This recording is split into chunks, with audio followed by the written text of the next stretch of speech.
Assalamu alaikum. Respected principal, teachers and my dear friends. Today I am here to say some words about legacy of Prophet Muhammad sallallahu alaihi wasallam. There are a lot of prophets, but Prophet Muhammad sallallahu alaihi wasallam is the last messenger of Allah. There is no prophet after him, because Islam is completed by him. He was born in Qurayshi clan in Makkah.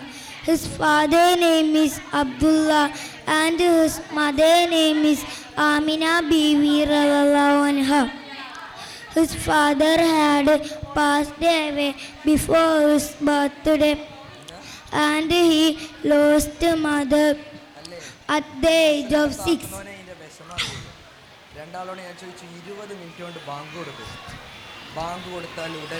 Makkah people in called his Al-Amin. Thank you.